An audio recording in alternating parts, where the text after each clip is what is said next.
Ici, au cœur de la mer, tout commence.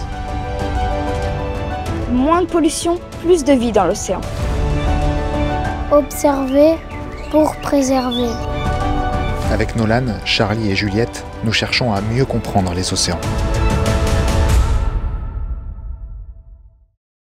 Bonjour et bienvenue dans cet épisode de La vie de ma mère, de nos mers, de nos océans. En ce moment, la conférence des Nations Unies à Nice, le Blue and Finance Forum à Monaco, et nous on se retrouve pour parler d'un sujet d'actualité, la glace. Est-ce qu'elle fond? Quels sont les différents types de glace? Et pour parler de ça, on va rejoindre Charlie. Charlie, elle a 10 ans, elle est scolarisée à l'école de Fontvieille à Monaco. Venez avec moi.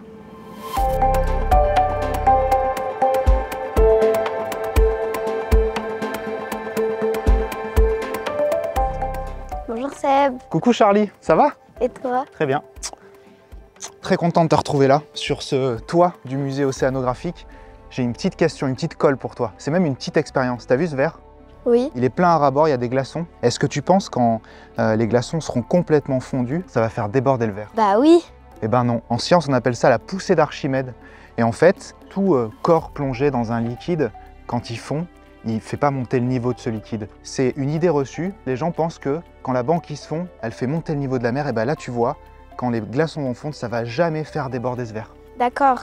Mais quand la banquise elle fond, ça cause un problème. Oui, t'as raison, ça pose beaucoup de problèmes. Mais pour parler de ça, je te propose qu'on aille voir directement dans le musée. Tu viens avec moi?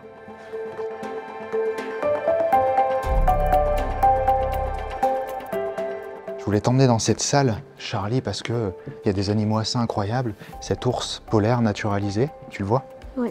Et ici, la reconstitution squelettique d'un morse. Je voulais te les montrer parce que c'est des animaux qui vivent au pôle, qui vivent sur les glaces. Mais Seb, si la glaçon, ça leur pose un problème à eux. Bien sûr que ça leur pose un problème. Mais pour répondre plus précisément à ta question, on est allé voir Salomé Mormantin. Elle est coordinatrice du pôle Initiative Polaire à la Fondation Prince Albert II de Monaco. Tu veux qu'on aille voir sa réponse sur la tablette? Allez. Viens avec moi.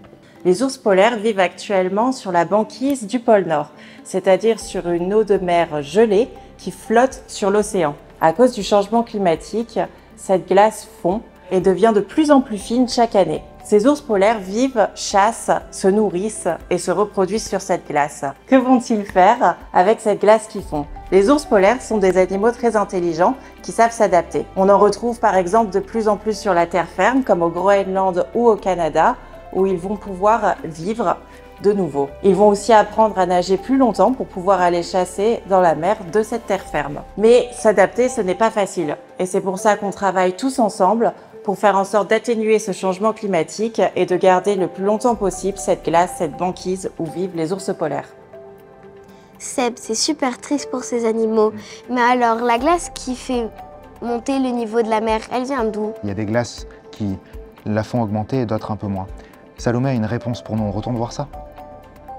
En vérité, il existe deux types de glace. On va retrouver la glace telle que la banquise, c'est-à-dire la glace qui flotte sur la mer.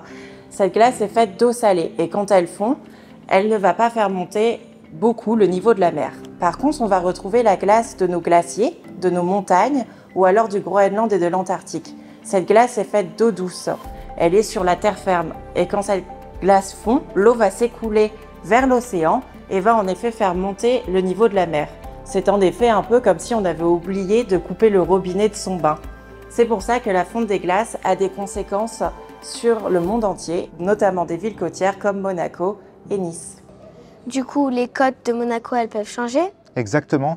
Avec le niveau de l'eau, on observe déjà des changements, des plages qui disparaissent ou qui sont abîmées. On a de l'érosion et on a aussi des infrastructures qui sont abîmées plus souvent. Comment la glace fond, Sébastien? Aujourd'hui, on a un réchauffement climatique qui est trop fort. On a beaucoup trop de gaz à effet de serre, des gaz qui réchauffent l'atmosphère et ça fait fondre la glace.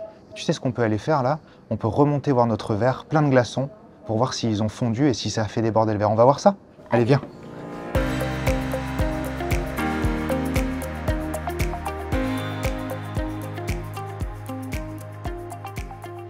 Seb, c'est incroyable. Il n'y a plus beaucoup de glaçons et l'eau, elle a toujours pas débordé. En Arctique, 75% de la glace de mer estivale a disparu depuis 1979. Merci à Charlie, à Salomé de la Fondation du Prince d'avoir répondu à nos questions. Quant à nous, on se retrouve très vite pour un nouvel épisode de La vie de ma mère. À bientôt, prenez soin de vous.